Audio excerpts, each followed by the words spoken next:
Bom dia, amados irmãos, que a graça e a paz do nosso Senhor seja sobre todos, sejam bem-vindos essa manhã também de Santa Ceia, de mantermos a nossa comunhão com Cristo, a videira verdadeira. Mas esse mês, começamos na segunda-feira, dia 28, um propósito, aliás, começamos em março, vamos estender em abril até o domingo de Páscoa, 17, o nosso jejum para o Senhor, o jejum da Páscoa. Hoje é o 7º dia. Nós estamos em oração coletiva aqui na igreja, de segunda a sábado, de 7 às 8 da manhã. No domingo, como nós temos culto, tanto agora quanto à noite, então não separamos aquele período de 1 hora.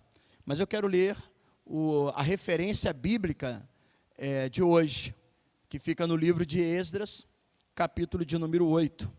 Esdras 8, versículo 21 até o versículo de número 23. E após essa leitura, eu vou estar dobrando os meus joelhos, e os irmãos ficam à vontade nesse sentido. Nós vamos tirar pelo menos uns 5 minutos de oração, se bem que cada um deve no seu particular ter o seu momento, assim como você teve ali as instruções de qual tipo de jejum, o horário, você que ficou livre para estabelecer. Nós apenas colocamos os 21 dias, começando no dia 28 de março, que vai terminar no dia 17 de abril. Mas o que vai se abster, de que forma, o período de tempo tem ficado a critério de cada um dos irmãos. Tá bom? O que nós temos feito é deixado assim à vontade, e aqueles que ao longo da semana, tendo oportunidade, nós estamos aqui de segunda a sábado, de 7 às 8. Mas aos domingos, enquanto durar o período do jejum, quero separar esses minutos, ainda que sejam poucos, mas para a gente fazer menção ao nosso propósito. Diz assim a palavra no livro de Esdras, capítulo 8, verso 21 a 23. Então apregoei ali um jejum santo ao rei Ava, para nos humilharmos perante o nosso Deus, para lhe pedirmos jornada feliz para nós, para nossos filhos e para tudo o que era nosso, porque tive vergonha de pedir ao rei exército e cavaleiros para nos defenderem do inimigo no caminho, porquanto já lhe havíamos dito: a boa mão do nosso Deus é sobre todos nós os que buscam para o bem deles, mas a sua força e a sua ira contra todos os que o abandonam. Nós, pois, jejuamos, pedimos isto a Deus, e Ele nos atendeu. Amados, para você ter noção do que Esdras está falando aqui, esse é o período em que o povo está voltando do cativeiro da Babilônia. Se cumpriram os 70 dias, você já viu nas menções de Daniel também falando sobre isso, quando ele percebeu que estava completando os 70 anos, como o profeta Jeremias havia profetizado. Qual foi a atitude de Daniel? E aqui Esdras, assim como teve as 3 levas, com Zorobabel, Esdras e Neemias, depois no final, para reconstruir os muros.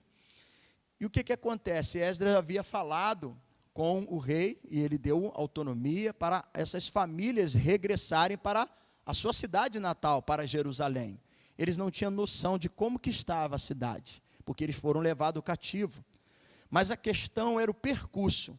O caminho que eles iam fazer da Babilônia até Jerusalém, eles iam passar por lugares perigosíssimos, de salteadores, tribos de beduínos que viviam de saquear, de roubar. Essa era a prática desse pessoal que ficava nas espreitas. E aí, Esdras, como ele falou uma palavra para o rei, que a boa mão do Senhor estaria com ele, ele ficou com vergonha de pedir uma escolta, uma escolta militar para estar protegendo até que ele chegasse na sua terra natal. Então ele falou: poxa, eu falei que a mão do Senhor vai estar nos protegendo, e ela será contra todos aqueles que o abandonam, como que agora eu vou pedir uma força militar? Aí ele fez esse propósito com o jejum, para que guardasse a eles, seus filhos e tudo que eles tinham durante essa jornada. E nós vimos aqui no final que o Senhor atendeu. Deus guardou e protegeu e livrou eles de todo mal em percursos perigosíssimos. Israel já não tinha mais aquele exército poderoso, né, dos tempos de Davi, dos tempos dos reis. O povo aqui era só o povo, não tinha mais a questão da milícia, do povo militar, os combatentes, mas eles confiaram na mão do Senhor. É o que eu e você precisamos, para assim seguirmos na nossa casa, na nossa família. Ontem nós oramos por casamento, vida conjugal. No próximo sábado nós vamos orar pelos filhos. O jejum, um propósito para que a família seja abençoada. O Senhor abençoou a família de Esdras e todos aqueles que estavam retornando para Jerusalém. E também os seus filhos foram guardados. Que assim Deus guarde a nossa casa, que Deus guarde a nossa vida. Uns confiam em príncipes, outros em cavaleiros, outros em exércitos, outros em armamentos. Esdras confiou na mão poderosa do Senhor. Amém, igreja? Então, vamos orar neste momento. Se você quiser dobrar o seu joelho, você fique à vontade, tá bom? Período de oração. Amado e poderoso Deus, rica, poderosa, inspiradora é a tua palavra. Ao entrarmos por essas portas, nesse dia de comunhão, de santa ceia, dentro desse propósito de 21 dias de jejum, hoje chegamos ao 7º dia. E aqui estamos, mesmo não fazendo como os demais dias, separando um período de 1 hora, mas esse momento, ao ouvir esse texto das Escrituras Sagradas, quando Esdras chega e diz que ele ficou constrangido, com vergonha de chegar e falar com o rei, mas ele apregoou um jejum, e ali jejuaram, e confiaram na graça, no poder, no mover de Deus, que o Senhor estaria guardando. A mão poderosa, a boa mão do Senhor foi com Esdras e todos aqueles que saíram em direção a Jerusalém, guardando os seus filhos, guardando a sua família. Senhor, nós estamos aqui durante esses dias de propósito. O jejum é para ti. Esdras falou que se humilhou diante da poderosa mão do Senhor. Nós nos humilhamos, ou seja, declaramos a nossa total dependência, o quanto nós somos frágeis, o quanto, ó Deus, nós é insuficiente as nossas ações. Senhor, se o Senhor não guardar a cidade, em vão vigia o sentinela. Se o Senhor não edificar a casa, em vão trabalham aqueles que estão ali no dia a dia. A nossa esperança está no Senhor. Senhor, guarde o nosso lar, guarde a nossa família, guarda os nossos filhos, ó Deus, guarda os casamentos, guarda, Senhor Deus, os netos, guarda a geração do teu povo, Senhor.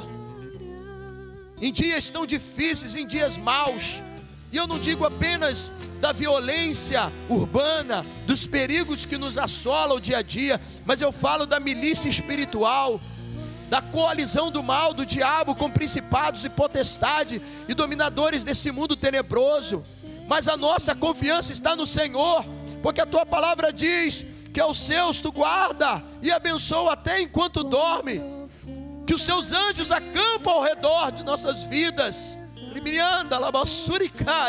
e guarde o nosso lar, e guarde a nossa família, para que ela se mantenha íntegra na tua presença. Não estamos falando apenas de uma proteção física, não estamos falando apenas de guardar do ladrão, do malfeitor, mas estamos falando da salvação do nosso lar, do nosso casamento, dos nossos filhos, do nosso neto, a nossa posteridade, a nossa geração seja uma geração abençoada pelo Senhor.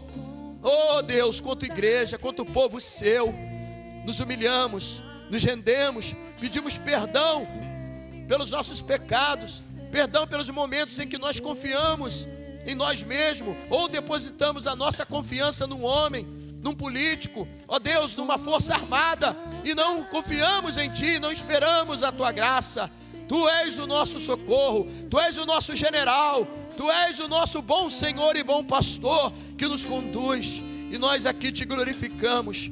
E nesse momento assim oramos, ao entrar por essas portas da sua casa, para hoje te servir, para hoje te adorar, para hoje manter uma ligação com Cristo, a videira verdadeira, e permanecer em Cristo para uma vida de salvação. Portanto, ó Deus, receba, Senhor, a nossa oração, e que cada um dos irmãos, no seu particular, no seu momento individual, na sua porta trancada ou quarto, tu, Senhor, possa ver ali o desejo, ó Pai, de cada coração, no propósito desse jejum, e estar ali atendendo, como atendeu a oração de Esdra e de todo o povo que se humilhou em jejum e oração. Portanto, assim oramos, bendizemos e te glorificamos. Amém e amém. Glória a Deus. Aleluia. Louvado seja o nome do Senhor. Aleluia. Glória a Deus. E assim, irmãos, quando você tiver lá o seu momento, o seu período, medite na palavra, né? Muito mais do que se abster da comida, do alimento, é dedicar o tempo em oração e na palavra de Deus, né? Se você durante a semana tiver um horário e puder vir, esteja aqui conosco, né? Isso não significa que para participar do jejum é obrigado vir na oração, não.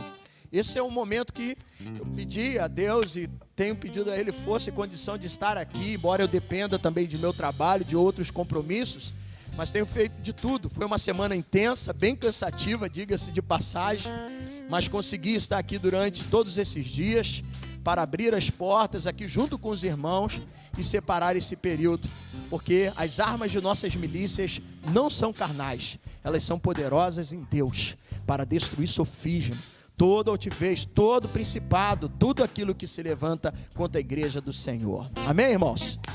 Amém ou não amém, irmãos? Oh, glória! Um dia lindo, almejo eu encontrar. Nós estamos nesse caminho, como Esdra estava voltando para Jerusalém, nós estamos no caminho para a pátria celestial. Um dia Jesus vai vir, toda essa maldade, todas as opressões irão acabar, e estaremos em glória com o nosso Pai. A eterna glória que prometida está. Que haverá lá, igreja? Doce alegria, Posso então eu sentir, pois Jesus Cristo já está comigo. Jesus, virá, Ele virá outra vez aqui. Jesus virá Mais outra vez aqui, todos juntos em um só louvor. cantemos todos. Ó, para ensaio ficou bom, lá em cima. Eu sei que a gente está em jejum, mas nós não somos fracos. Vamos lá. Dia lindo, almejo eu encontrar a eterna glória que prometida está. Com alegria, igreja. Doce alegria, posso então eu sentir, Aleluia. pois Jesus Cristo já está por vir. Jesus virá. Ele virá Outra vez aqui, Jesus virá, mais outra vez aqui, igreja, todos juntos, todos juntos, nesse louvor e em adoração. um só louvor, cantemos todos, Ele é o nosso Senhor. Ele veio, essa foi a sua missão, ó. Ele veio ao mundo, A minha paz vos dou. luz a paz. Shalom, presente em nosso coração. Ele deu exemplo. É a Ele que nós devemos seguir, a Jesus. A sua vida Foi exemplo de amor. Por isso eu canto, Ele é o nosso Senhor. Aleluia. Jesus virá. Ele virá outra vez aqui. Jesus virá mais outra vez aqui. E todos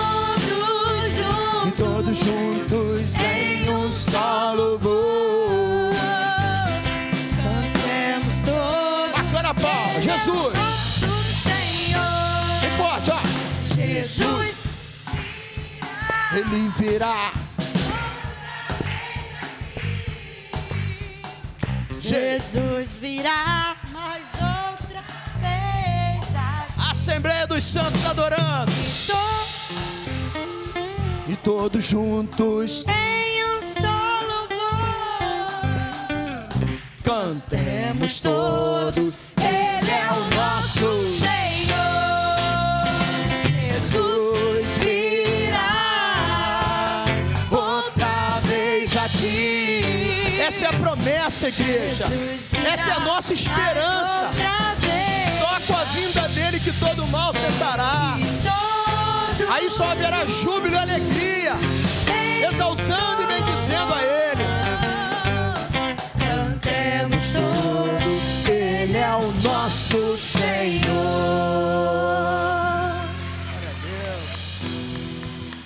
Aleluia. Aleluia. Por isso que Jesus é o motivo da nossa canção. A razão do nosso viver. É Ele que nos nutre. Pão vivo que desceu do céu. Quem se alimenta de Cristo não tem apetite pelas coisas do mundo. Quem bebe do seu sangue ressuscitará no último dia. Assim ele disse: aquele que come e bebe ressuscitará no último dia. É a promessa para aqueles que estão em comunhão, vivem em Cristo e permanecem em Cristo.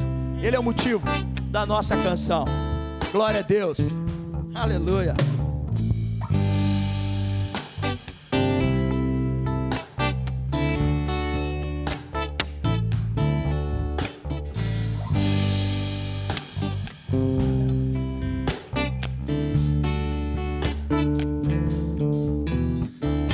Jesus Cristo é o motivo Da minha canção. Outra razão eu não tenho para cantar. A melodia vem dele.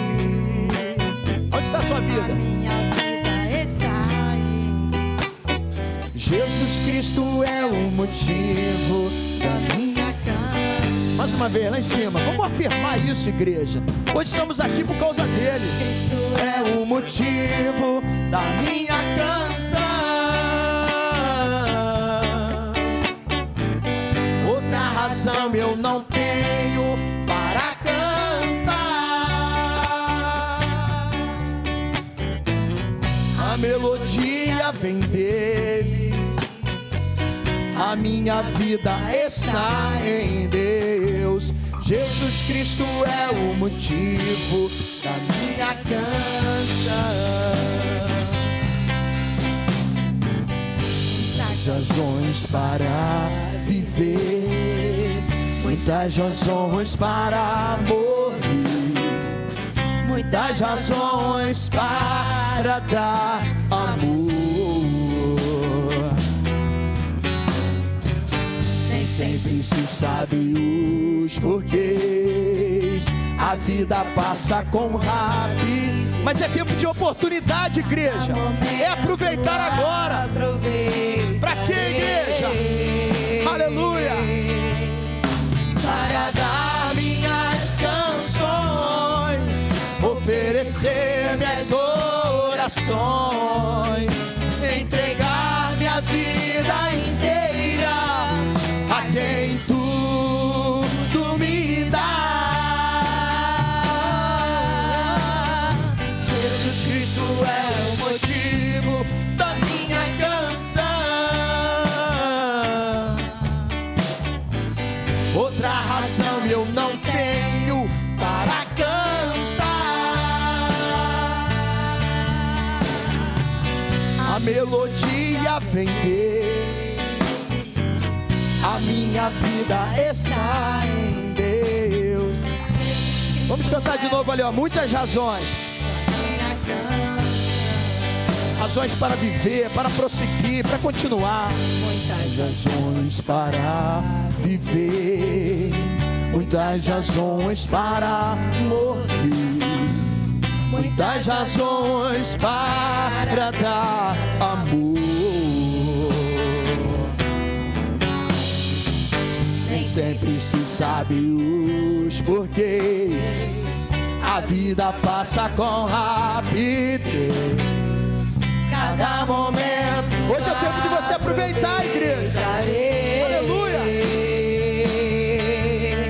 Para dar minhas canções, oferecer minhas orações, entregar minha vida inteira a quem tudo me dá. E Jesus Cristo é o motivo da minha canção. Outra razão eu não tenho para cantar. A melodia vem dele, a minha vida está em Deus. Jesus Cristo é o motivo da minha canção. Jesus Cristo é o motivo da minha canção. Jesus Cristo é o motivo da minha, da sua, da nossa canção. A Ele a honra, a Ele a glória, a Ele todo o louvor. Bendita a tua presença. Oh, Santo, Santo. Glória a Deus. Continue olhando para Jesus, igreja. Continue olhando para Cristo. Fite os seus olhos em Cristo. Contemple as suas maravilhas. Creia, Ele vai voltar. Ele está voltando, né? E assim poderemos cantar, né, num só coral, adorando e bendizendo. Mas enquanto estamos aqui, é tempo de oportunidade. Vamos aproveitar a oportunidade para falar desse amor, para anunciar a Cristo, para conviver e viver a cada dia o seu evangelho. Louvado seja a tua presença. E estamos aqui para também expressar a nossa gratidão por tudo que Ele fez por nós. Se hoje podemos participar da sua mesa, se hoje podemos falar do céu, de uma vida eterna com Deus, foi porque Cristo veio, o Cordeiro Santo, sofreu no nosso lugar. Graças eu te dou. Aleluia. Oh, Santo, Santo. Graças eu te dou, Pai, a tua presença, pelo preço que pagou, um sacrifício de amor que me comprou, ungido do Senhor. Você foi comprado por preço, irmãos. Suas mãos, sacrifício. Graças meu Deus, te dou, oh meu Senhor, lavou minha mente de coração, me deu perdão, restaurou minha glória.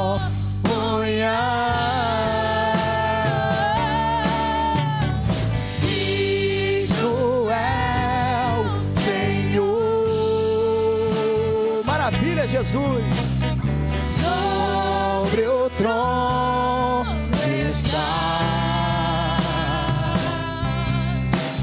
soberano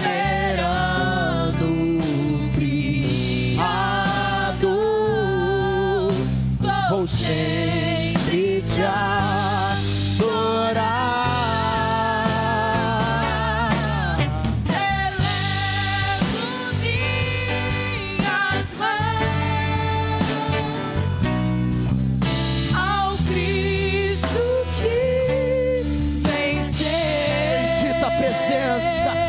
Aleluia. O Cordeiro de Deus morreu por mim. Mas Ele ressuscitou, igreja. Ele venceu a morte. morte, por mim, por ti, por nós. Digno é o Senhor,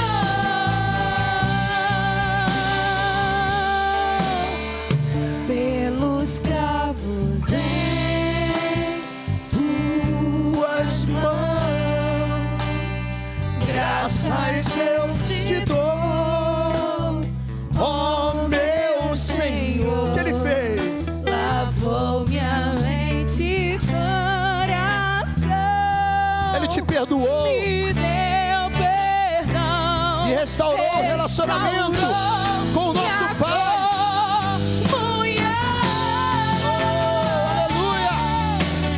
Digno é o Senhor, sobre o trono está,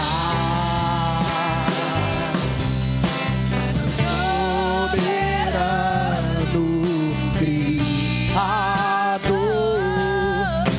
vou sempre te adorar.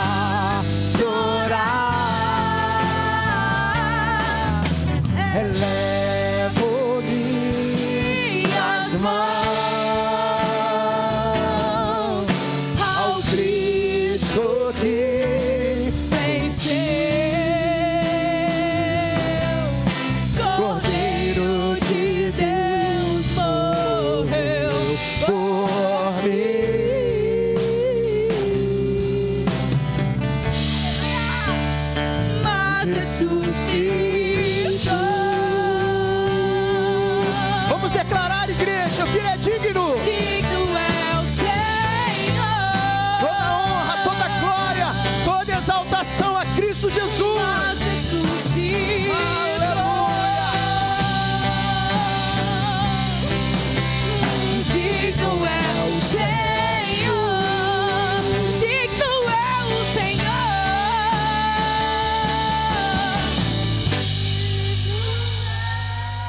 Senhor, erga sua voz, erga sua mão e cante. Trono está, soberano Criador. rasgue o seu coração na presença dEle. Sempre Deixa essa visita gloriosa trazer paz e certeza ao seu coração. Levo minhas mãos ao Cristo que venceu, Cordeiro de Deus morreu por mim,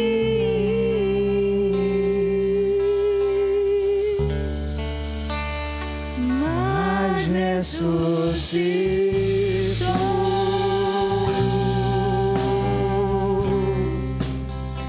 Digno é o Senhor.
Tua presença que nos alegra, que nos conforta, só a tua presença.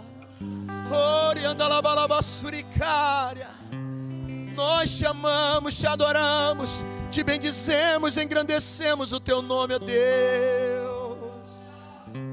Papaizinho querido, tu és bem-vindo neste lugar. Oh, tu és bem-vindo aqui. Santo, santo é o teu nome. Gloriosa a tua presença que nos enche em a sua glória. Oh, igreja adore, igreja louve, igreja bendiga. Riminianda la mantuida, era caralabassuricaria. Ei, aralabassurianda lá. Oh, altíssimo e poderoso Deus, Espírito Santo, visita a tua igreja. Visita, Senhor, com a tua glória. Visita, Senhor, com a tua presença. Oh, bendito.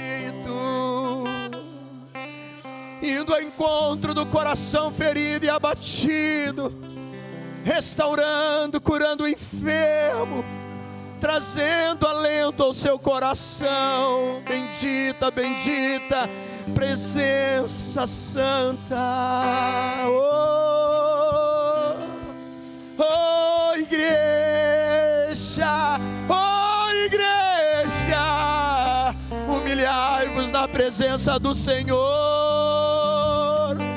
Dimini canta lamantuida, receba, Senhor Deus, o nosso louvor e a nossa adoração, como frutos de lábios que confessam o seu nome. Obrigado, ó Deus, e que tu possa encontrar no coração de cada um de nós um coração desejoso de te adorar e te bendizer. Nós agradecemos pela tua presença neste lugar. Amém e amém. Deus te abençoe. Podeis assentar. Aleluia. Amém. Louvado seja Deus. Vamos louvar ao Senhor com as primícias de nossa renda, dando ao Senhor aquilo que lhe é devido. A partir de hoje estou retornando à nossa prática antiga no momento do recolhimento das ofertas. Ou seja, nós agora demos férias para o gasofilácio. Eu vou estar, como antigamente, recebendo aqui os envelopes daqueles que trouxeram os seus dízimos, e depois os irmãos vão passar com as salvas. Tá? Vocês estavam até aqui trazendo tanto a oferta quanto o dízimo e colocava no gasofilácio. Mas agora você vai, quem trouxer o seu dízimo, vai trazer aqui, eu vou estar apertando a sua mão, né? Eu vou ter aqui um introdutor, o diácono do lado. Depois que você apertar a minha mão, ele vai estar ali, né, colocando também o álcool na sua mão. Mas as ofertas você vai entregar depois na salva, tá? Quando for passar a salva. Se você trouxe, né, o seu envelope com o seu dízimo e a sua oferta, deixa eu pegar aqui o meu e da minha esposa, que hoje está viajando, acompanhando a sua mãe. Minha sogra, todo ano ela tem que fazer uma revisão, né, que ela fez uma cirurgia há alguns anos de coração, então ela vai ficar alguns dias fora, junto com a mãe e com a irmã. Foi para São Paulo, peço a Deus que guarde, né, o trajeto, que elas estão indo de carro, mas também fez questão de deixar comigo o seu dízimo. Recebemos nosso pagamento na sexta-feira. Então, se você trouxe e desejar trazer aqui à frente, eu vou estar recebendo das suas mãos. Voltar, né, a praticar a forma antiga. Então, vou orar pelos envelopes e depois os irmãos vão estar passando as salvas, tá? Aí, se você, a sua oferta missionária, aliás, eu vou estar essa semana, talvez hoje mesmo, passando lá um Pix para o pastor Eli. Pastor Eli, ele, na sua igreja, nesse temporal, né, desse último final de semana, né, de sábado, 20 famílias perderam tudo. Pastor Rafael, filho do pastor Hélio, da igreja de Comendador Soares, também entrou água na sua casa, perdeu quase todos os móveis. Pastor Paulo Lameira, também de Mesquita. Então, nós vamos estar concentrando as ofertas para essa igreja, que é o pastor Eli, né, que é do Chavante, e ali ele vai estar distribuindo para os pastores e também para a membresia, que perdeu tudo. Então, a nossa oferta missionária, ela é importante, porque isso também é missão, é socorrer o outro, socorrer as igrejas, e nós estamos nos mobilizando na Baixada para assistir esses irmãos. Graças a Deus, bom, até aqui eu não tenho nenhuma notícia de irmãos que aconteceu, que teve perdas, mas esse é o espírito que há entre nós também, essa mobilização para socorrer uns aos outros. Então, ele mandou os vídeos, o pastor, ele esteve presente em algumas casas, outros, os membros mandaram, e é uma coisa assim, realmente terrível. A igreja de Mesquita, que fica ali perto logo daquele viaduto da estação, foram 60 centímetros de água, né? Quase 1 metro de água que entrou em toda a igreja de Mesquita, mas ela não teve perdas, não teve danos, porque a parte de cima da plataforma, o altar é mais alto, então a parte de instrumento, som, isso não teve nenhum problema. Mas essas outras igrejas e esses pastores que eu mencionei tiveram perdas, tanto, né, dos seus imóveis, e como o pastor Eli, 20 famílias que perderam tudo nessa tromba d'água, nessa, né, chuva que teve aí de sexta para sábado, que foi algo assim que bateu bastante Mesquita, Comendador Soares, foi algo que realmente trouxe bastante danos. Então, é importante as nossas ofertas do primeiro domingo, para que a gente também possa fazer esse papel. Então, logo eu vou estar mandando já essa oferta direcionada para a igreja, para que ali o irmão possa distribuí-la, tá bom? Então, dando aqui pedir a oração dos irmãos e também uma satisfação a cada um de vocês, nesse sentido. Deus e Pai, eu quero agradecer pela fidelidade do teu povo, nos dízimos e as ofertas. Aqueles que têm reconhecido que o que recebe, o que tem, o ar que respiram, a saúde para ir para o seu trabalho no dia a dia, eles reconhecem que vem do Senhor. Dinheiro, envelope, nada disso sobe, vai à tua presença, mas o desejo do coração, sim, a fidelidade, a alegria, e a tua palavra diz, cada um contribua segundo tiver proposto no seu coração. E eu te agradeço porque além do dízimo, ó Deus, a tua igreja tem ofertado, que tem sido de grande valia para auxiliar na compra dos alimentos, que nós temos assistido algumas famílias, que tem sido de grande importância também lá para o centro social, e em momentos como este, de situações, de chuvas, de calamidade, abraçarmos outros irmãos e assistirmos. Então, Deus, isso é fruto da fidelidade, da generosidade, da compreensão da tua igreja. E eu te agradeço, ó Pai, por esse espírito que há entre nós, que o Senhor receba como aroma agradável as entradas que hoje chegam na sua casa, no nome de Jesus. Amém e amém. Deus abençoe a sua fonte de renda. Pode passar as salvas. Tempos, né, difíceis, que é preciso a gente ter esse olhar solidário. Estava conversando com o diácono Zé Luiz, né, antes, lá Paraty, né, a Costa Verde, né, Angras, também muitos deslizamentos, várias famílias morreram soterradas, e teve esse caso na Baixada, que acabou atingindo irmãos nossos, igrejas, irmãs, que nós precisamos estar, né, atento para também socorrer. Se Deus assim tem nos dado condição, né, vamos fazer. Eu peço também a sua oração, porque diante da obra que nós fizemos aqui, como eu disse, teve um investimento.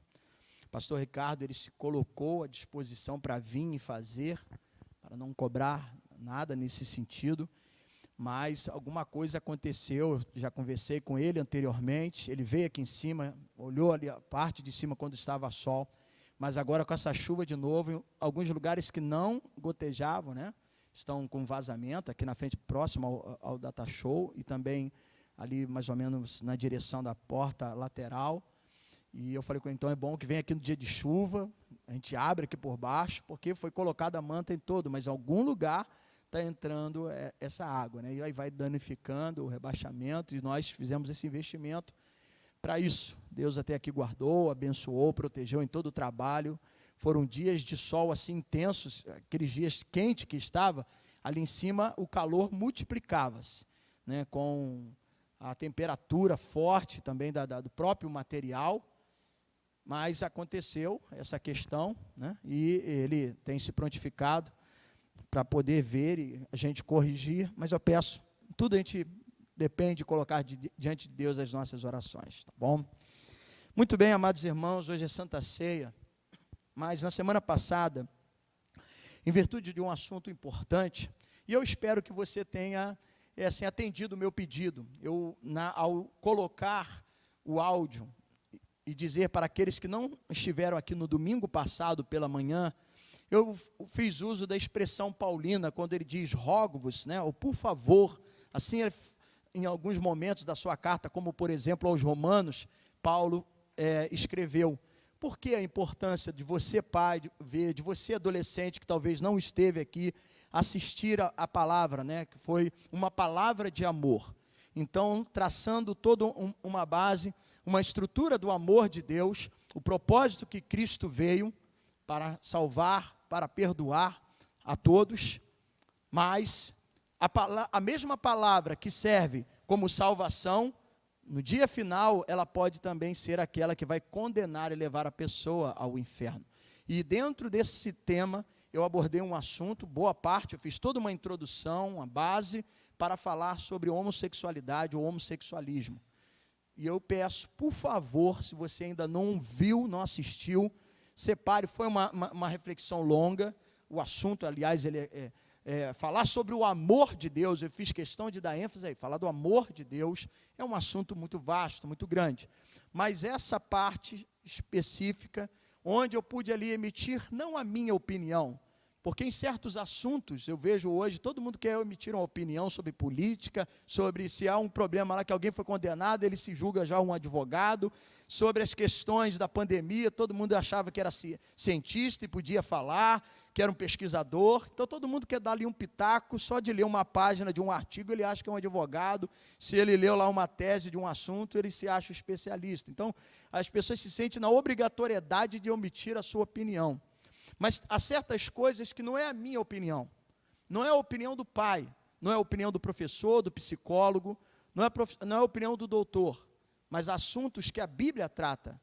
E sobre a homossexualidade, ainda que não seja um assunto muito extenso, mas o que tem é o suficiente para a gente entender o que é, né, e o que deve ser feito. Aí eu peço que, por favor, você que não ouviu, para você saber qual a posição da igreja. A igreja alguma vez tratou sobre isso? Lá na frente você não vai poder dizer que não falou, porque falou, e que bom que ainda está sendo gravado, e está gravado. Então você, pai, veja. Você, adolescente que está aqui, veja, e você vai ver ali, não é a opinião do pastor Alain, embora eu creio na palavra de Deus, é claro, né? Mas é o que a Bíblia diz sobre o assunto. E foi falado aqui com muito amor. E eu espero que vocês possam, quem ainda não ouviu, ou quem não esteve aqui no domingo passado, possa assistir a pregação do domingo da manhã, falando sobre uma palavra de amor, e eu vou tratar desse assunto, eu tratei desse assunto de forma mais específica, e é bom a gente estar atento a isso, tá bom? Então, aí eu interrompi a série, eu estava falando sobre, né, a maneira, o combate, como vencer as heresias. Nós estamos meditando na primeira epístola de João, que eu convido você agora a abrir, e para não interromper durante um período muito grande, mesmo hoje sendo Santa Ceia, eu vou estar falando, dando continuidade à nossa série, na exposição da primeira epístola de João. Abra sua Bíblia, no capítulo de número 2. Hoje eu pretendo concluir o capítulo 2. Mas, a última vez, ou seja, no domingo retrasado, eu estive falando sobre como vencer as heresias. Primeira epístola de João, capítulo de número 2.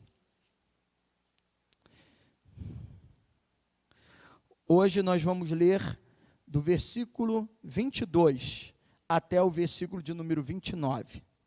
Espero concluir o capítulo de número 2. Então, dando continuidade, vencendo a heresia, parte 2. Porque eu já abri esse assunto, que começou a partir do verso 18, mas hoje eu quero seguir a partir do versículo 22. É uma exposição, é um estudo da palavra, é o que nós estamos fazendo em termos de escola dominical aqui domingo pela manhã, quase que versículo por versículo. Diz assim, 1 João 2, 22 a seguir: quem é o mentiroso senão aquele que nega que Jesus é o Cristo? Este é o anticristo, que nega o Pai e o Filho. Todo aquele que nega o Filho, esse não tem o Pai. Aquele que confessa o Filho tem igualmente o Pai. permaneça em vós o que ouviste desde o princípio. Se em vós permaneceu o que desde o princípio ouviste, também permanecereis vós no Filho e no Pai. E esta é a promessa que ele mesmo nos fez, a vida eterna. Isso que vos acabo de escrever é acerca do que vos procuram enganar. Verso 27, quanto a vós outros, a unção que dele recebeste permanece em vós, e não tendes necessidade de que alguém vos ensine, mas como a sua unção vos ensina a respeito de todas as coisas, e é verdadeira e não é falsa, permanecei nele, como também ela vos ensinou, como ele vos ensinou. Filhinhos, agora, pois, permanecei nele, para que, quando ele se manifestar, tenhamos confiança e dele não nos afastemos, envergonhados da sua vinda. Se sabeis que ele é justo, reconhecei também que todo aquele que pratica a justiça é nascido dele. Uma palavra de oração. Deus e Pai, continuamos a contar com a tua graça, com a tua unção, com o teu Espírito, que nos guia, nos ensina na verdade, desvendando os nossos olhos, para assim contemplarmos as maravilhas da sua lei, no nome de Jesus. Amém e amém. Podeis assentar, amados irmãos. Só recapitulando aqui, né? Lembrando que nós temos aprendido nesta carta, nessa epístola de João, a distinção entre o verdadeiro crente e o falso crente. Há critérios, há provas. Nós até aqui já vimos a prova moral. Quantos lembram da prova moral? A prova moral fala da nossa conduta, o nosso comportamento, como nós agimos. Só olhando aí o versículo 6 do capítulo 2, vai dizer exatamente assim: aquele que diz que permanece nele, esse também deve andar assim como ele andou. Então, uma vida de transformação, andar como Cristo andou. Também falamos da prova social. A prova social é a prova do amor. O versículo de número 10 desse capítulo 2 diz: aquele que ama o seu irmão permanece na luz, e nele não há nenhum tropeço. E a terceira prova, nós começamos a falar quando, então, falei da parte A, de vencendo a heresia, onde nós começamos a partir do versículo 18, falando agora sobre a prova doutrinária. Então, nós abordamos isso no início, né, onde alguns aspectos, João trata aqui, aliás, 3 aspectos ele fala. E o primeiro, então, nessa distinção de saber o verdadeiro crente, quem é o falso crente. E nós vimos que ele falou acerca de 4 pontos. Primeiro, o versículo 18, ele disse que o anticristo, já é a última hora.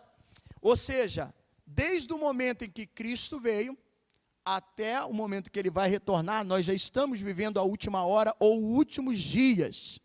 Então, essa expressão, ela passa, então, a valer desde o momento da primeira vinda de Cristo, até o seu retorno. E João já falou, já é últimos dias. Nós estamos ainda vivendo os últimos dias. E nesses dias também, João já falou que o espírito do anticristo já habita, já se faz presente. Jesus já havia alertado, né, no seu sermão escatológico, em Mateus 24, versículo 11, que surgiriam os falsos mestres, né, os falsos pastores. Jesus já havia alertado. E João traçou sobre isso, nós vimos na pregação anterior. E ali ele também disse que o anticristo sairia do meio da igreja, do meio do povo. E é a importância de estar atento. E por fim, o 4º ponto, aquilo que nós temos presente em nossa vida, já fazendo parte desse embate, desse enfrentamento às heresias, que é a unção do Senhor presente na nossa vida, né? A presença do nosso Pai, a presença da palavra, que é de grande valia na nossa vida. E hoje eu quero falar sobre o segundo aspecto, a natureza e o efeito da heresia. E pretendo também falar sobre o terceiro e concluir esse capítulo de número 2. Mas diante daquilo que nós acabamos de ler, e dentro desse raciocínio, João não tem meio termo quando se trata de doutrina. É verdade ou mentira, não tem meio termo. João já havia falado sobre duas mentiras, vinda do falso crente, ou do espírito do anticristo, ou daquele que diz que ama a Deus, mas é a sua prática, é a sua atitude, é como ele vive que vai dizer. Então, João já tinha citado duas mentiras, uma no primeiro capítulo, no capítulo 1, versículo 6, que diz que é mentiroso aquele que diz que tem comunhão, mas anda nas trevas. Você pode declarar o seu amor, você pode dizer, não, eu que sei, eu sinto no meu coração Deus, mas se você anda nas trevas, você é mentiroso. Não sou eu que estou dizendo, não. É a palavra, é João, capítulo 1, versículo 6. Já no capítulo 2, o capítulo que nós estamos no início, no versículo 4, ele disse o outro aspecto, uma outra mentira, daquele falso crente, ou do espírito do anticristo. É mentiroso aquele que diz que conhece a Deus, mas não guarda os mandamentos. Jesus também falou sobre isso, registrado pelo próprio evangelista João, no 4º evangelho. Quem são os que lhe amam? João 14, 21. Nós cantamos aqui sempre essa canção. São aqueles que ouvem e guardam os meus mandamentos. Esses é os que me amam. Palavras do nosso Senhor, Jesus Cristo. E João aqui ratifica, falando sobre isso. Então, ele já tinha falado sobre essas duas mentiras básicas. Agora, então, ele vai destacar que o falso ensino daqueles que deixaram a igreja são revelado. João, então, passa a revelar o falso ensino daqueles que deixaram a igreja. Eles negaram que Jesus é o Cristo. Então, nós temos aqui, em primeiro lugar, a mentira das mentiras.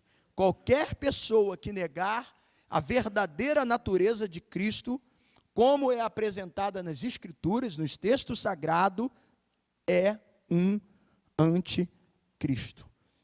Capítulo 4, versículo 3. Só você virar a página da sua Bíblia aí. Vai dizer assim: todo espírito que não confessa a Jesus não procede de Deus. Pelo contrário, este é o espírito do anticristo, a respeito do qual tendes ouvidos que vem e presentemente já está no mundo. Então, João aqui vai enfatizar e começar a falar exatamente sobre isso, revelando as heresias, as mentiras dos falsos, daqueles que abandonaram. Vale a pena lembrar que os hereges, influenciados pelo dualismo grego, João tinha uma resistência na sua época, cada época tem ali os opositores, ou os falsos mestres. Como eu disse, Paulo, nas suas cartas, a questão dele é mais o enfrentamento contra os judaizantes, aqueles que queriam forçar, principalmente aos gentios que se convertiam, que tinha que se circuncidar, tinha que manter todas aquelas cerimônias que eram colocadas lá em Levítico, acerca da higiene, todos aqueles procedimentos, ou seja, uma coisa pautada na letra, tão somente em rituais. E essa tribo, os judaizantes, eles forçavam de todas as formas, e Paulo, então, veio romper, trazer uma palavra de advertência à própria igreja, para que não se deixasse levar por aquela pressão dos judaizantes. João, ele já fala mais a esse grupo, do dualismo grego, que consideravam a matéria essencialmente mal. Por conseguinte, negavam a doutrina da encarnação. Ou seja, eles faziam uma separação. Eles não acreditavam que Jesus poderia ser totalmente divino. Então, ao negar a encarnação, negavam também a crucificação e a ressurreição, porque no entendimento deles, e principalmente o gnosticismo, que era, se Paulo combateu o judaísmo, ou os judaizantes, João já foi a questão do gnosticismo, gnoses, de conhecimento, aqueles que se achavam que somente através de um conhecimento profundo, hiperintelectual, que ele poderia ter uma adoração, uma aproximação verdadeira de Deus. E o que acontece? Eles seguiam a Jesus de certa forma, Jesus como homem, não como divino. Para o entendimento boa parte dos gnosticismos, dos gnósticos, eles acreditavam que quando Jesus foi batizado, ali veio o Espírito de Cristo sobre ele. Mas antes da crucificação, o Espírito se retirou.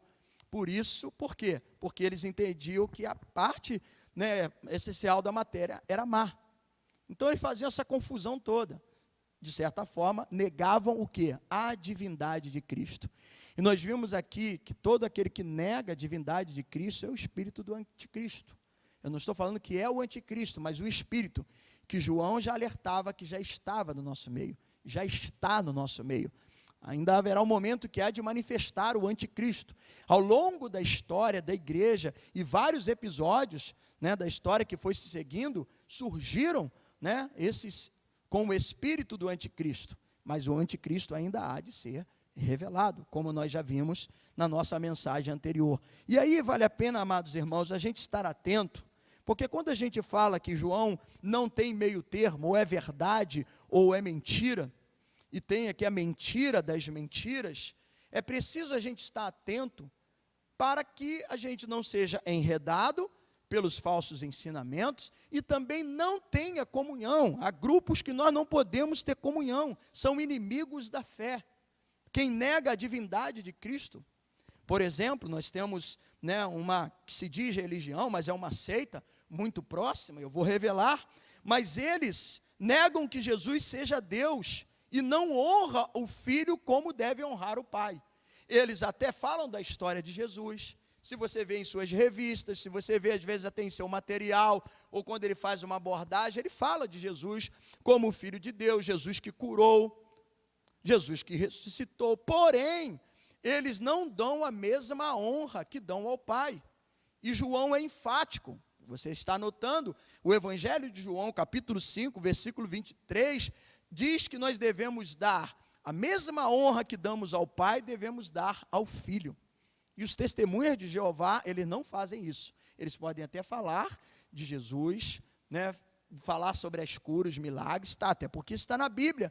Porém, eles não dão a mesma honra que é dada ao Pai, a Jesus. E João, repito, 5:23, fala que nós devemos dar a mesma honra que é dada ao Pai, também deve ser dada ao Filho. A salvação deles está associada a obras.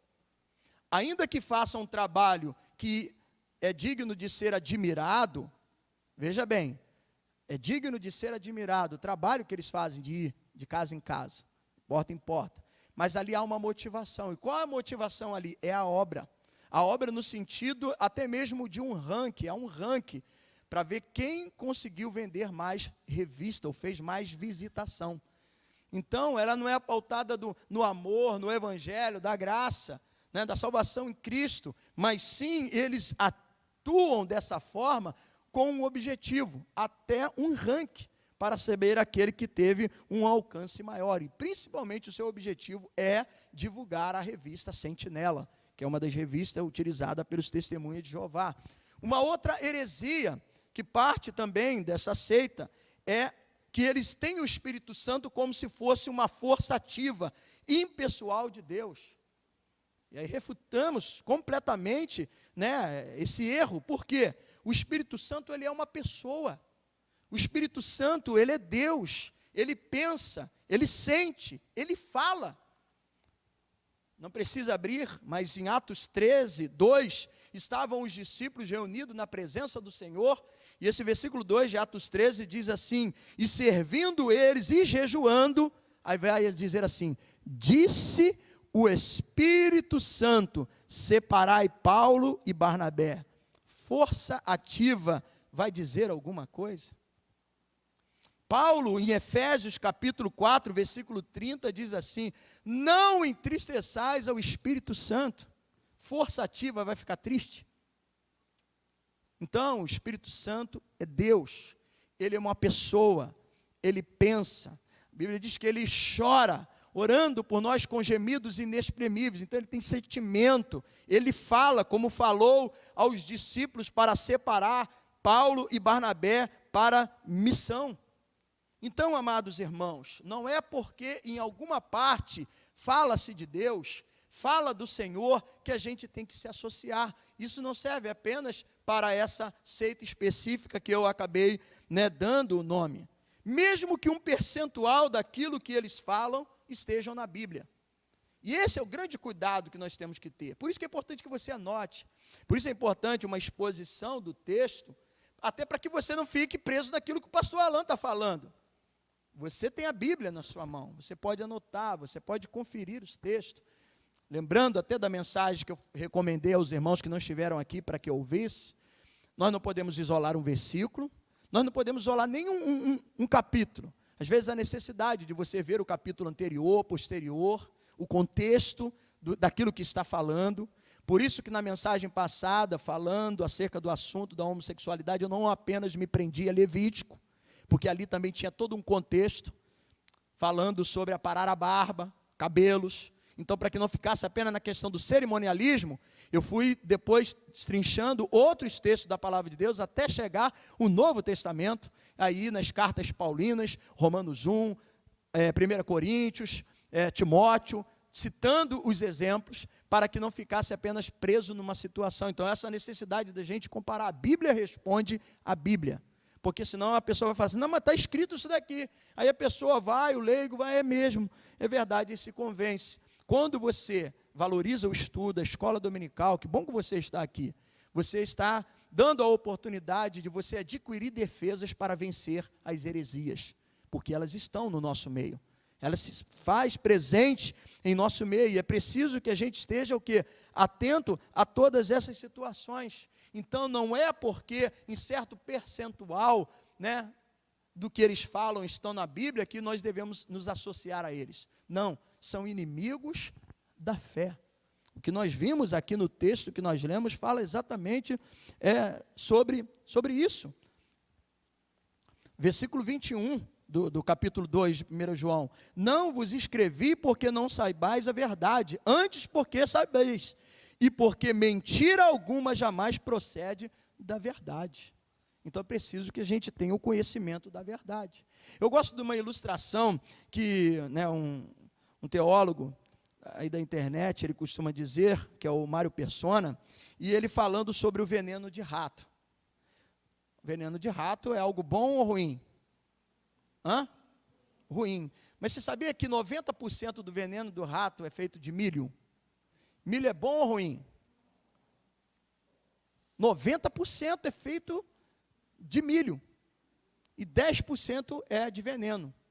Bom, se 90%, a maioria é feito de milho e milho é bom, você comeria veneno de rato? Só se você quiser morrer. Então, amados, não é porque fala algumas coisas que tem na Bíblia, que menciona acerca de Deus, do Senhor, que significa que a gente tem que sair comendo. Cuidado com aquilo que você está vendo na internet. Cuidado com aquilo que tem nome de pastor, de apóstolo, de bispo, de ungido. Cuidado até mesmo com algumas manifestações que você vê de cura. Nós já vimos aqui, se você quiser, está gravado. O próprio Senhor advertiu que em algumas situações haveria até milagres. Quando o anticristo estiver presente, até milagres serão feitos. Se você ficar preso só no milagre, você corre o risco de ser enganado. Por isso nós temos que nos apegar às Escrituras, a verdade, a palavra de Deus. Então você não vai comer veneno de rato porque ele tem bastante milho. Assim nós não podemos nos deixar levar por aqueles que, embora fala de Deus, usam a Bíblia, mas nós vimos aqui, se nega a Jesus Cristo. É o espírito do anticristo. A mesma honra, reitero, João 5:23, que é dada ao Pai, deve ser dada ao Filho. O Espírito Santo é uma pessoa, ele pensa, ele fala, ele sente. Se pregam de uma forma diferente, são inimigos da fé, porque são inimigos da verdade, porque o que pregam são mentira. Como combater a heresia? É preciso a gente estar atento à mentira das mentiras. O segundo ponto, em segundo lugar, o efeito da heresia e a consequência da negação. O versículo 23, aquele que nega Cristo também nega o Pai. Verso 23. Todo aquele que nega o Filho, esse não tem o Pai. Aquele que confessa o Filho tem igualmente o Pai. Então é preciso entender que todo relacionamento com o Pai necessariamente precisa passar pelo nosso relacionamento com o Filho, com Jesus. Vamos para a Bíblia? Vamos lá, vamos. Próprio João no seu Evangelho. Eu quero ler aqui uma sequência de 4 referências contigo para dar fundamento ao que eu acabei de dizer. É preciso entender que o nosso relacionamento com o Pai necessariamente passa pelo nosso relacionamento com o Filho. Primeira referência, o testemunho de João Batista, que está registrado no Evangelho de João. Deixa aí marcada aí a sua Bíblia. Deixa eu marcar aqui também a minha. E vamos lá. Primeiro capítulo do Evangelho de João. Aí um outro João está falando, tá? João não é o mesmo que o João Batista, não. O João aqui é o que nós, na introdução da carta, já falamos, filho de Zebedeu e de Salomé, irmão do Tiago, fez parte ali dos 12 discípulos e de um grupo mais estreito do Senhor, dos 3, Tiago, né, Pedro e João. Né? Primeiro capítulo, então, de João, o versículo de número 18, aqui é João Batista que está testemunhando acerca de Jesus. Aí no verso 17, diz assim, porque a lei foi dada por intermédio de Moisés, a graça e a verdade vieram por meio de Jesus Cristo. Aí no versículo 18 ele vai dizer, ninguém jamais viu a Deus, o Deus unigênito, aí está falando quem? De Jesus, que está no seio do Pai, é quem o revelou. Capítulo 12, do mesmo Evangelho de João, capítulo 12. Versículo de número 44.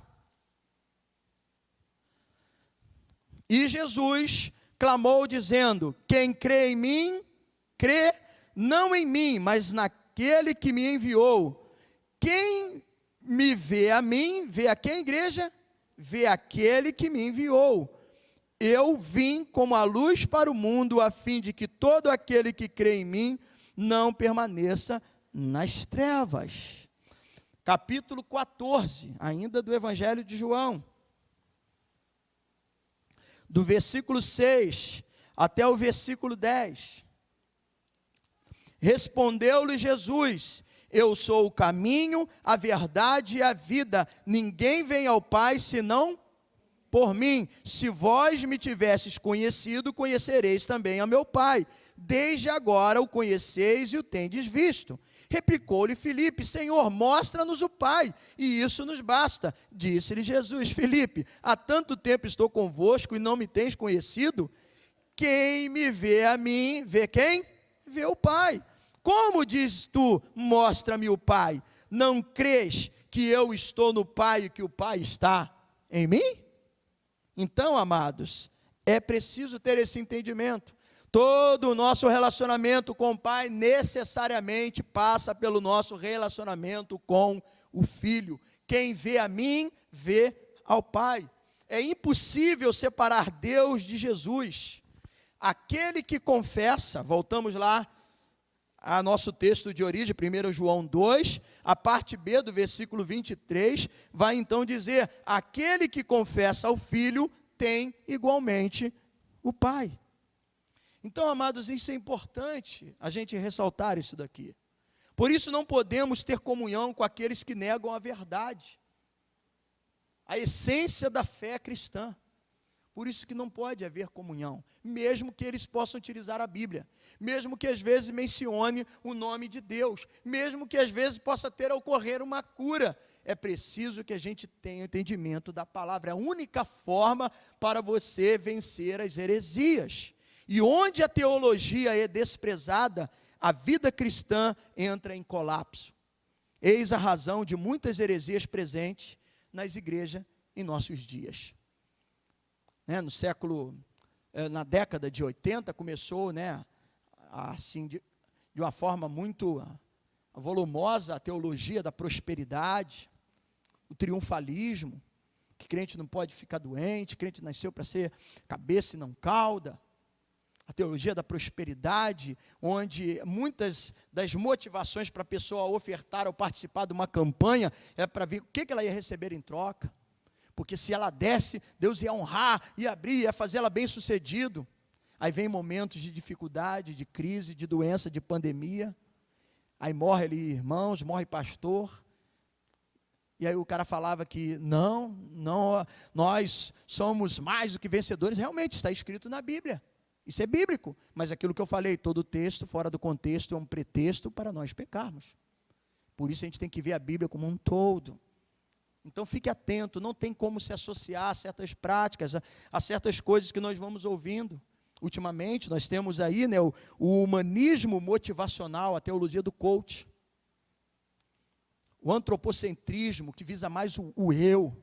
Né? Então, as mensagens, as pregações, é quase uma palestra motivacional. Isso é o humanismo.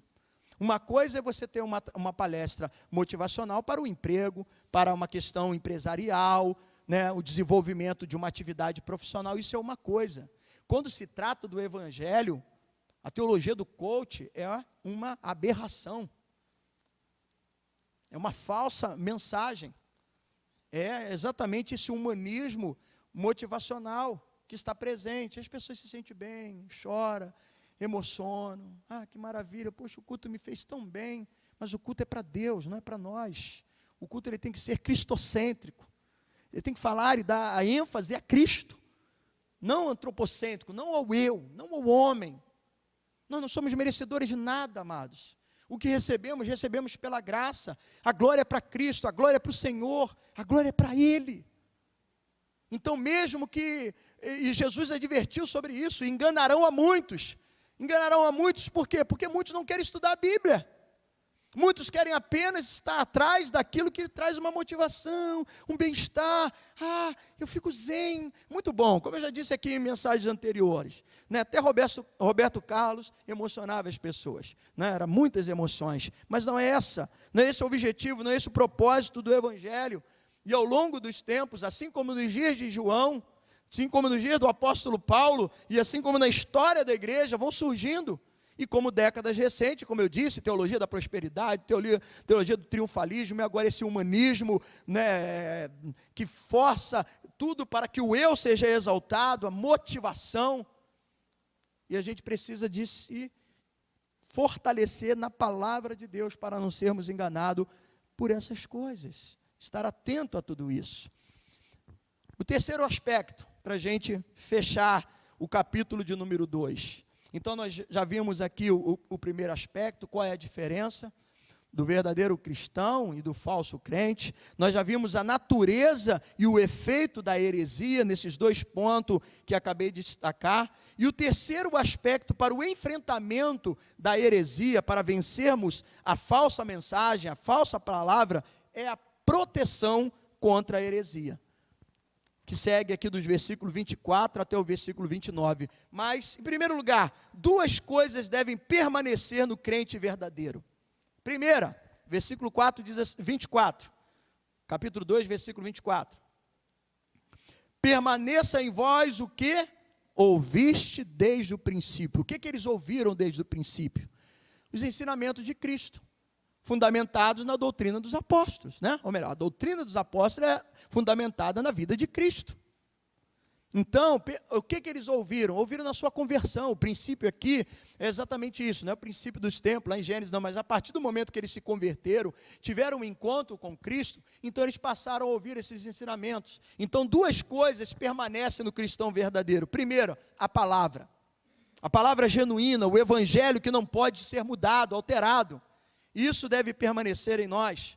A segunda coisa, a unção do Espírito. Versículo 27 vai dizer assim: quanto a vós outros, a unção que dele recebestes permanece em vós.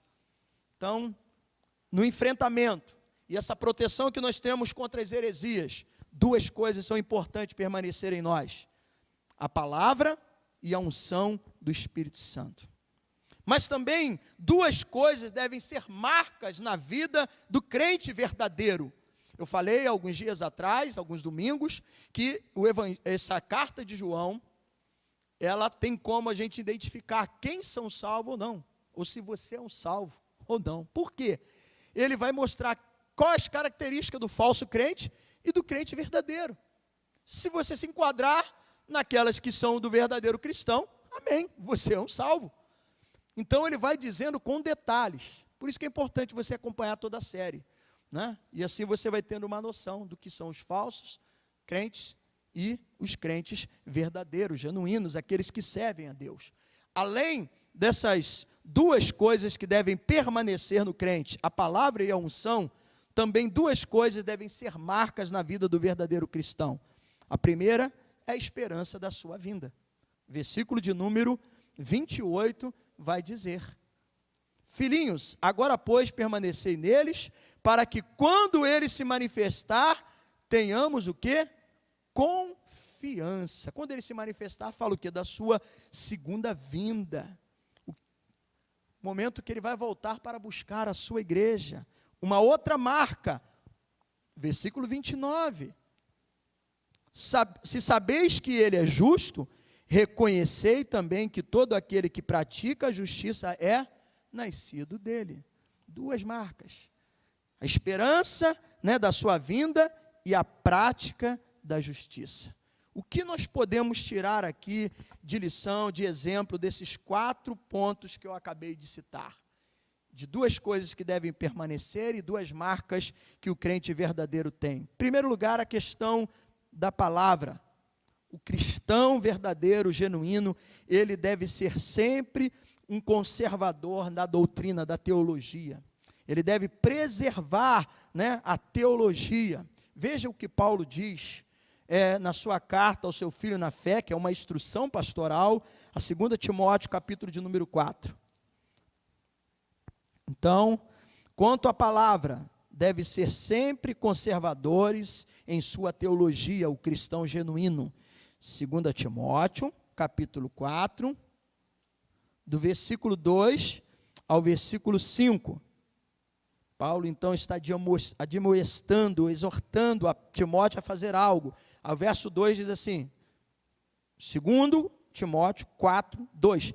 Prega a palavra, insta, quer seja oportuna, quer não, corrige, repreende, exorta com toda longanimidade e doutrina.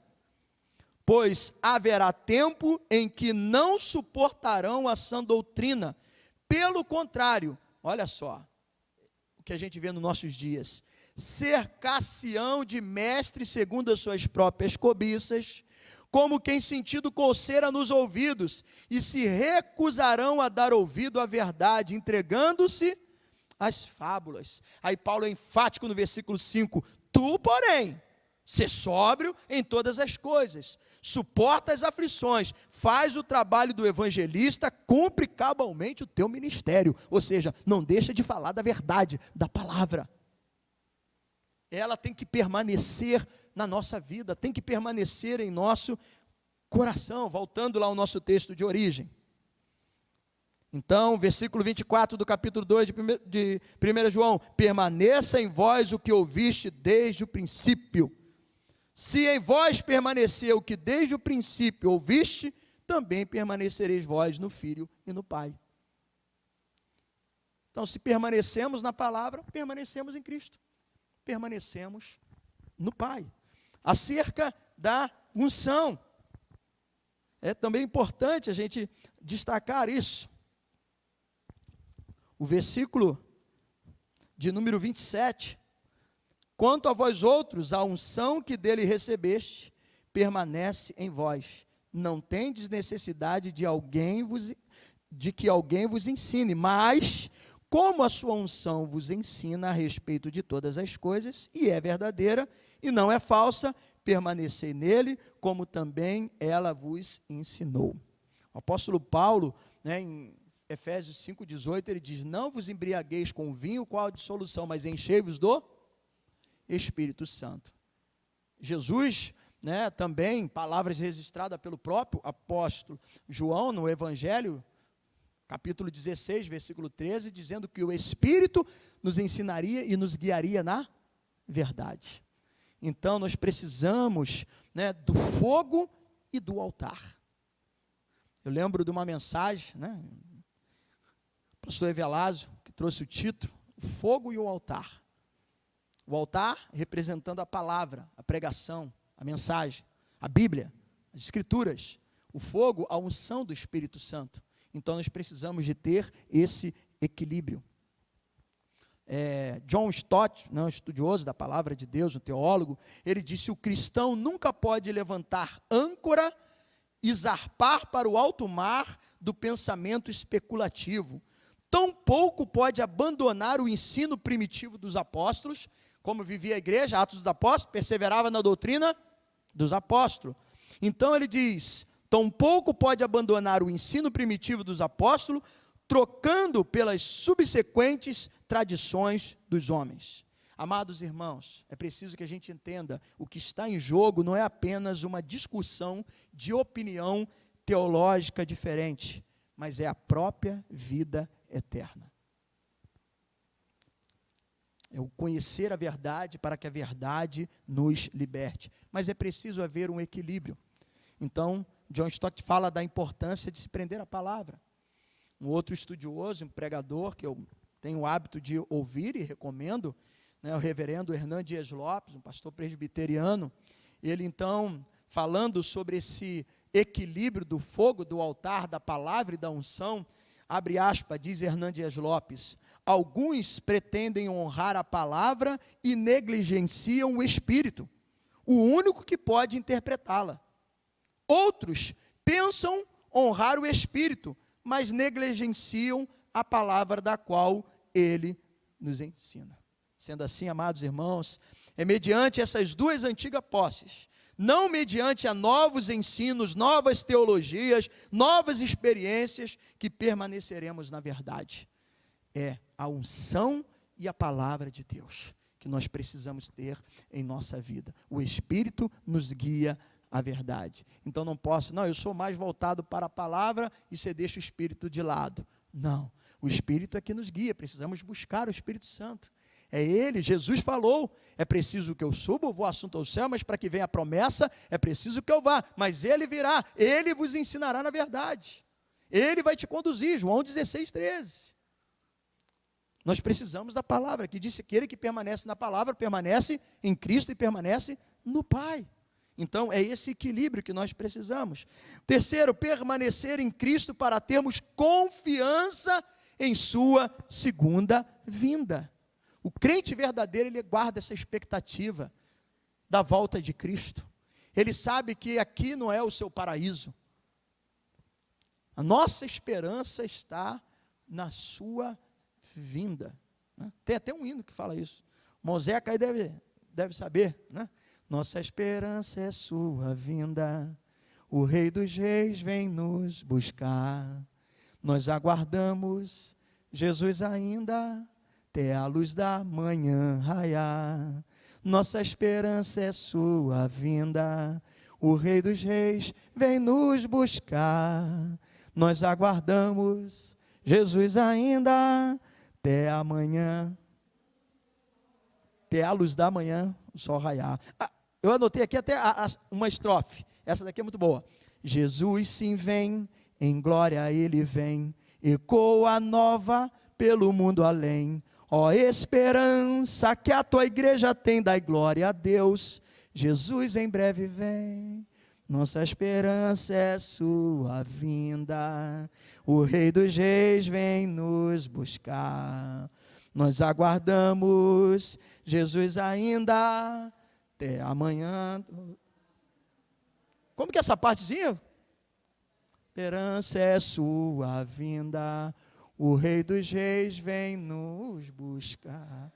Nós aguardamos Jesus ainda, até a luz da manhã raiar. Oh, maravilha. Zeca, eu vou deixar você aí responsável para me trazer. Eu sei que esse hino é grande, tem várias estrofes esse hino. Mas assim deve viver o cristão, né? Não é bom a gente falar da volta de Cristo?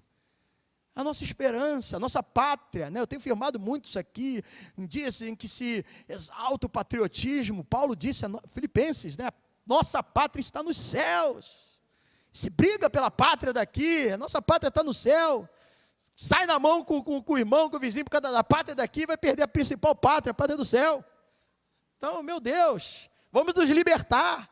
Se fala tanto que verdade liberta, não é a palavra do político que fala que a verdade libertará, é a verdade que está aqui, escrita aqui. É essa, é Jesus Cristo. Essa é que é a verdade, o restante é falácia. A gente precisa se apoiar no evangelho verdadeiro e não se deixar levar por falácias. Então, amados irmãos, é permanecer, é ter essa esperança, essa certeza que Cristo vai voltar. Porque aqui está dizendo, né, duas situações. Um terá confiança e o outro vai ficar envergonhado. Vamos ler de novo o versículo? Versículo 28. Filhinhos, agora, pois, permanecei nele, para que quando ele se manifestar, tenhamos confiança, e dele não nos afastemos envergonhados da sua vinda. Então, duas são as situações: os que terão confiança e aqueles que vão se sentir envergonhados. Ou seja, vai para o inferno. Por isso que é importante hoje a gente se alertar, estudar a palavra. Por fim, o quarto ponto aqui falando da justiça. Devemos praticar a justiça com prova que nós nascemos de Deus. Porque assim diz: se sabeis que Ele é justo, ou seja, que Deus, que o Senhor Jesus é justo, reconhecei também que todo aquele que pratica a justiça é nascido dele. Aquele que professa ser cristão, mas não vive em obediência, amor e verdade, está enganado, ou é um enganador, ou é o lobo travestido de ovelha, ou é o joio que está aí no meio do trigo. Se não anda no amor, na verdade, em obediência, essas duas opções, ou ele está enganado, ou ele é realmente o enganador, o espírito do anticristo. Um estudioso do século passado, o Warren Wiersbe, ele disse, abre aspas, que a vida real é uma vida que consiste em prática, não apenas em palavras. O apóstolo Paulo, quando escreve aos Efésios, no capítulo 5, versículo 1, ele diz assim: sede, pois, imitadores de Deus como filhos amados, andai em amor, como também Cristo nos amou. Então é prática, é vivência. E para a gente concluir e participarmos da Santa Ceia, volte aí as páginas da sua Bíblia em 1 Pedro. Nós já falamos isso quando nós expomos a epístola de Pedro. Dentro desse raciocínio, desse pensamento, que aquele que professa sua fé cristã, mas não vive na obediência, não ama a verdade, ele está enganado. Então é preciso que a gente permaneça e pratique a justiça. 1 Pedro, capítulo de número 1, dos versículos 14 até o versículo 16. Para mim e para você, e para a gente participar da ceia. Como filhos da obediência, 1 Pedro 1,14, como filhos da obediência, não vos amoldeis às paixões que tinhas anteriormente na vossa ignorância. Quando a gente não conhecia, amados, aí a ignorância. Errávamos porque não conhecíamos, e muitos hoje erram porque não conhecem as Escrituras. Mas agora, versículo 15, pelo contrário, segundo é santo aquele que vos chamou, tornai-vos o quê? Santos. Também vós mesmos, em todo o vosso procedimento. Verso 16, porque está escrito, o quê? Sede santo, porque eu sou santo. Vida cristã é mudança de vida. Aquele que roubava, não roube mais. Aquele que mentia, não minta mais. O que adulterava, não adultere mais. Aquele que se embriagava, não beba mais. Né? Não se embriague. E assim vai. Todas as práticas, porque nós sepultamos no batismo a velha natureza, e hoje ressurgimos em novidade de vida, salvos pela graça, sim, mas quem é de Deus, como nós vimos aqui Paulo falando, sede imitadores dele, sede imitadores de Cristo, como filhos amados, que somos. Que Deus nos abençoe e continue falando ao nosso coração. O terceiro capítulo vai falar de razões imperativas para uma vida pura. Isso será num outro momento. Hoje, vamos parar por aqui. enquanto os irmãos se preparam, feche seus olhos e curve a sua cabeça. Deus e Pai, quero te agradecer por mais uma porção da tua palavra. Nós estamos aqui aprendendo como enfrentar as heresias, como vencer os falsos ensinamentos, os falsos mestres. Nos dias de João, gnosticismo. Nos dias de Paulo, o judaísmo. Em nossos dias, tantas e outras teologias e novidades que têm surgido. Senhor, que nós sejamos um povo que esteja focado na verdade, na tua palavra, para não sermos enganados e surpreendidos. Porque o que de fato firma a nossa fé e garante a nossa salvação é se nós permanecemos naquilo que ouvimos desde o princípio, que é a tua palavra. Se nós temos em nós a unção, o Espírito Santo, se nós temos como marcas a esperança, a confiança da sua volta, se nós temos como prática uma vida de justiça. Ajuda-nos, ó Deus, a assim viver o verdadeiro evangelho e nos afastarmos dos falsos ensinamentos, dos inimigos da fé, como aprendemos hoje numa ilustração tão simples. Não é porque o veneno do rato tem 90% de milho que nós vamos comê-lo. Não é porque fala de Deus, não é porque às vezes até mesmo tem algumas situações de cura, mas se 10% se fala algo que não convém, se nega a divindade de Cristo, a pessoa do Espírito Santo, se traz uma mensagem apenas triunfalista, do antropocentrismo, onde exalta o homem, o eu, e deixa de lado a glória de Deus, mesmo que se fale no nome de Deus, mesmo que diga que está servindo a Deus, mas a tua palavra diz, os que me amam, aqueles que guardam os meus mandamentos, palavras do nosso Senhor Jesus Cristo, e que essa palavra esteja no nosso coração, conhecendo a verdade me liberta, e assim somos transformados para vivermos em comunhão, porque quem permanece na palavra, permanece em Cristo e permanece no Pai. E nós vamos participar da tua mesa agora, para então firmar, ouvimos a palavra, e agora dizer, eu permaneço em Cristo. Vire para cá os elementos, Senhor, assim oramos, para a nossa participação. A tua palavra nos leva para esse momento. Quem guarda a tua palavra tem a oportunidade de participar desse momento. Por quê? Quem permanece na palavra permanece em Cristo. E que assim Cristo permanecendo em nós, firmada esteja essa aliança em nosso coração. Ao comermos do pão, que simboliza o corpo, e ao bebermos do cálice, do fruto da vide, que simboliza o sangue do Senhor Jesus Cristo. Que assim abençoamos esses elementos para a participação da Santa Ceia do Senhor, em nome do Pai, do Filho e do Espírito Santo. Amém e amém. Podeis servir, esperar uns pelos outros. Enquanto isso, nós louvamos, agradecendo aquele que levou sobre si as nossas dores. O castigo que nos traz a paz estava sobre ele, né?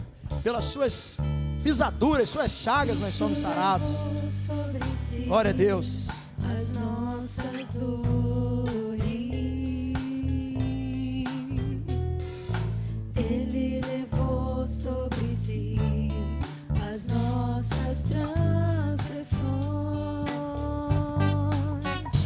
O castigo que nos traz a paz estava sobre Ele, e por suas chagas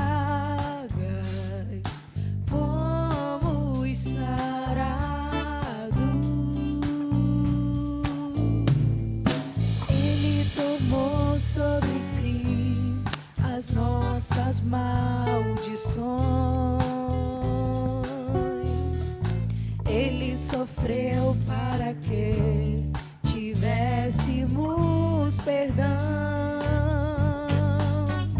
O seu sangue derramou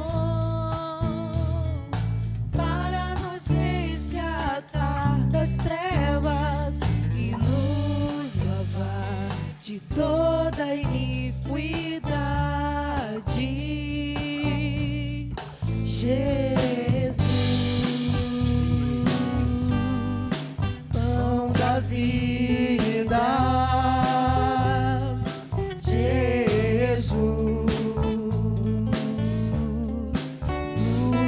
Alguém porventura foi esquecido dos elementos?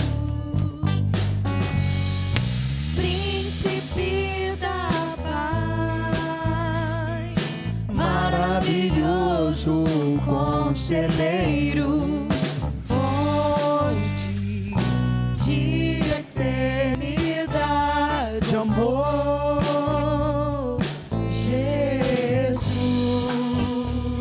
Ele está presente, porque Ele é o Deus Emanuel. Eis que estarei convosco todos os dias, até a consumação dos séculos. Aleluia.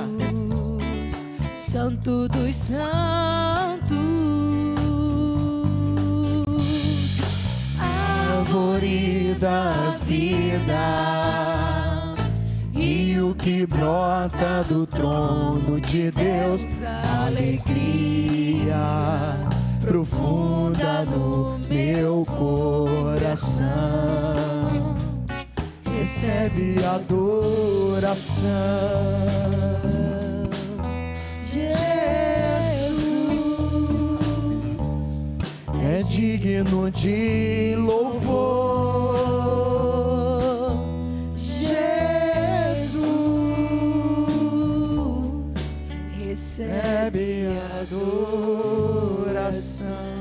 Na noite que foi traído, Jesus tomou o pão e, tendo dado graças, abençoou e deu aos discípulos, dizendo: tomai e comei, porque isto é o meu corpo, partido em favor de vós. Amado e poderoso Deus, mais uma vez, trazendo a memória, porque esse momento, como Jesus disse, fazer isso em memória de mim, é trazer à memória os ensinamentos, as lições, aquilo que Jesus nos deixou como exemplo, como ensinamento para as nossas vidas. Mas o principal ato de amor, a maior prova de amor, quando Deus deu o seu Filho unigênito, e Ele foi até a cruz, crucificado, morto, mas ressuscitou no último dia.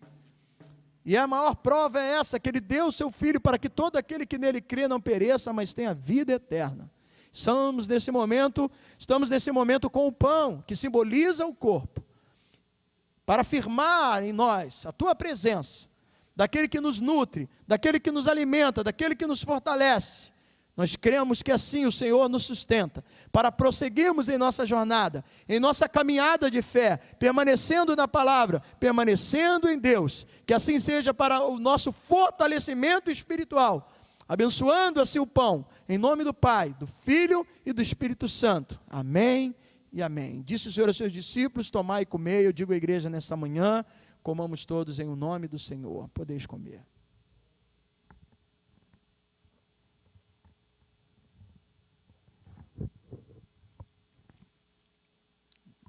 Glória a Deus.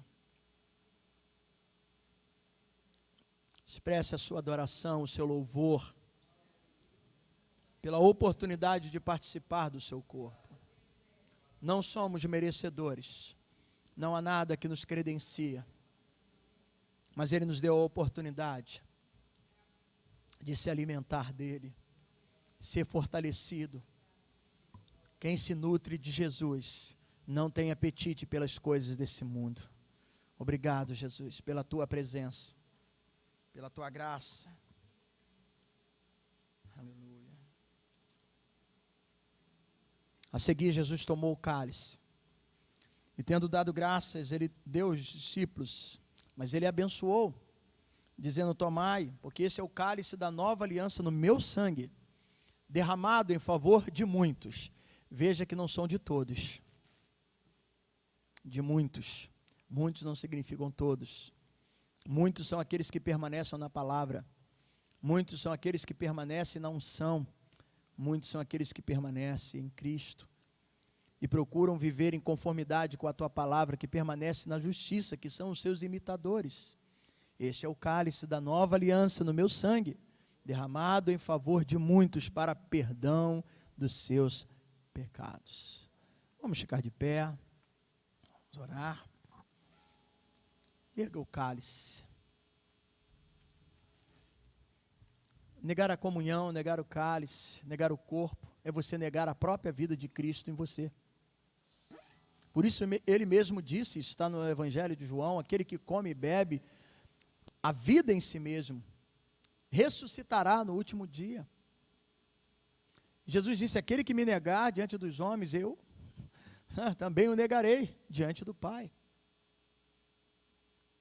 Que o Senhor nos conceda graça, porque eu digo isso não para participarmos de forma leviana. O apóstolo Paulo, por isso, escreveu a carta aos Coríntios, dizendo: examine-se, pois, o homem a si mesmo, assim coma do pão e beba do cálice. É preciso haver reconciliação, sim. É preciso haver perdão entre os irmãos, sim, para não nos tornarmos réu do corpo e da carne. Mas não faça disso uma regra,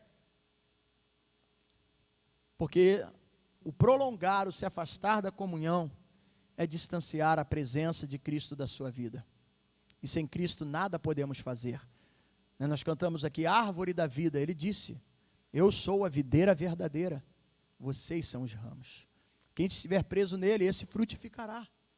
E eu oro agora para uma vida de frutificação, para que você frutifique no reino de Deus, na obra de Deus. Você é importante.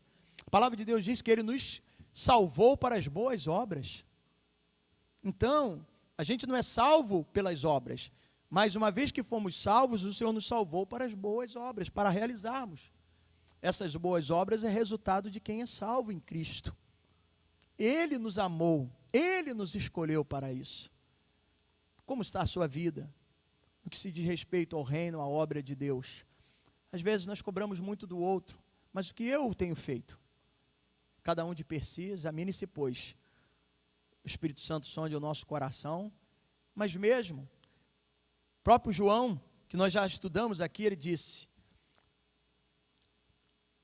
se confessarmos os nossos pecados, Ele é fiel e justo para nos perdoar. Quando ele disse com um ato muito de amor: filhinho, eu vos escrevo para que não pequeis, né? Com toda a dedicação de um pai, como nós temos visto, João é como um pai que pega o filho pela mão e conduz com amor. Ele diz: filhinhos, vos escrevo para que não pequeis, mas se porventura vocês vierem a pecar, vocês têm um advogado junto ao Pai. E aquele que confessar o seu pecado, o Senhor é fiel e justo para perdoá-lo. Então, que seja uma manhã de reconciliação, e lembre que você foi chamado para as boas obras. Amado e poderoso Deus, assim oramos neste momento, gratos por essa rica oportunidade, não porque merecemos, mas também não participamos de forma leviana, de qualquer maneira, sem um julgamento, sem uma reflexão, sem nos assuntar ou deixar o Espírito Santo sondar o nosso coração. E naquilo que, ó Deus, temos transgredido e errado o alvo, porque pecar é isso, transgredir é errar o alvo.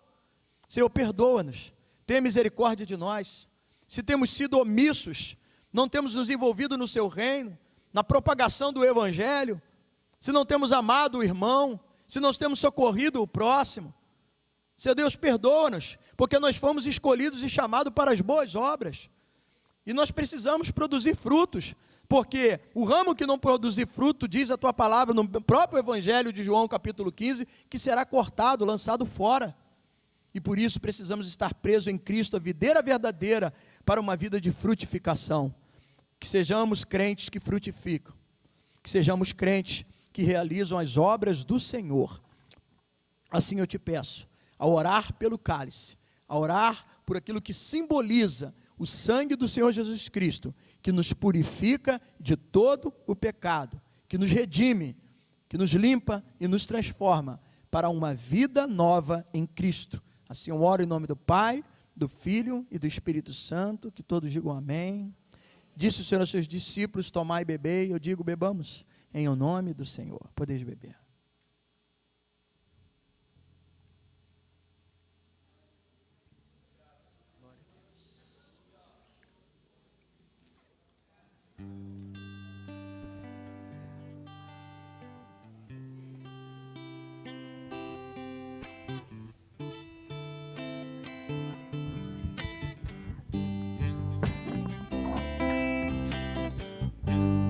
Te louvamos, ó Senhor.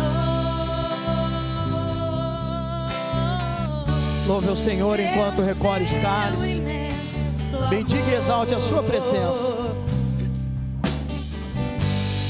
Manifesta o teu perdão e poder.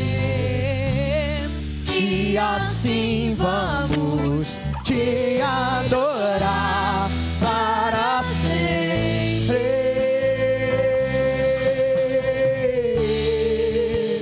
Para sempre, ó meu Deus.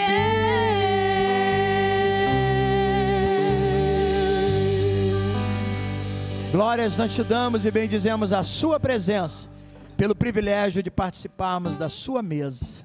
Glória a Deus. Irmãos, logo mais às 19 horas, já visando a celebração e comemoração da Páscoa, dentro desse processo que estamos no jejum, lembrando que de segunda a sábado estamos aqui de 7 às 8.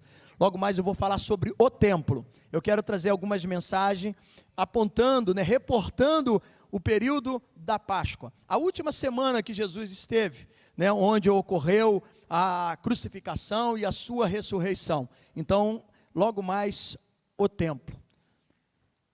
Faustão nem é mais, acho que no domingo, acho que é dia de semana, Então não tem nada de bom para você ver na televisão, Descanse à tarde, almoce com a sua família, se você puder, venha logo mais e traga mais um, como um processo também evangelístico de convite, tá ok? Então, 19 horas, eu vou estar falando sobre o templo. Fala, irmão Francisco. Amém? Fez 84 anos, não é isso? 84 anos, mas está com vigor de 48, amém? Muito bom, É bom a gente poder ver a longevidade dos irmãos, isso é benção, a gente fica feliz com aqueles que vão avançando, chegando lá. Caleb estava com 8,5, falou, estou pronto para o que deve que assim o irmão continue, e é bom poder vê-lo aqui essa manhã. 11:02, Passei 2 minutinhos aqui, que daqui o relógio lá está adiantado. Vamos concluir, a Santa Ceia, o período de 2 horas de duração do nosso culto. Pai amado, muito obrigado por essa manhã na tua casa, na tua presença, no estudo da tua palavra. Obrigado por a oportunidade de louvar a ti, de participarmos da sua mesa. Agradecemos pelos irmãos que têm completado mais um ano de vida durante esses dias. Pai, está aqui teu servo, irmão Francisco. Nos alegramos com a figura do ancião, sim, porque só pode ser chamado de ancião aquele que viveu muito tempo. E, ó Deus, o teu servo tem uma história, uma trajetória, e ele então optou por caminhar na tua presença, e desde o momento que assim se rendeu ao Senhor, aqui está, caminhando, servindo, buscando a ti, e que o Senhor renove as suas forças a cada amanhecer, dando a ele saúde para prosseguir na sua jornada. Nós agradecemos por isso. Obrigado, ó Deus, por esse culto. Leva-nos agora debaixo das suas santas e poderosas mãos, nos conduzindo, ó Deus, aos nossos lares. Também entrego o culto de logo mais, os irmãos que vão poder retornar e aqueles que não vieram aqui essa manhã e vão estar à noite, para, ó Deus, mais uma vez, meditarmos na tua palavra e participarmos da sua mesa. Receba assim a nossa adoração. Que a graça do nosso Senhor Jesus Cristo, o amor de Deus e a consolação do Espírito Santo seja sobre todos. Amém e amém. Tenha um bom dia, vá em paz, que Deus te abençoe rica e abundantemente. Quem tiver notícia do irmão João, por favor, me passe.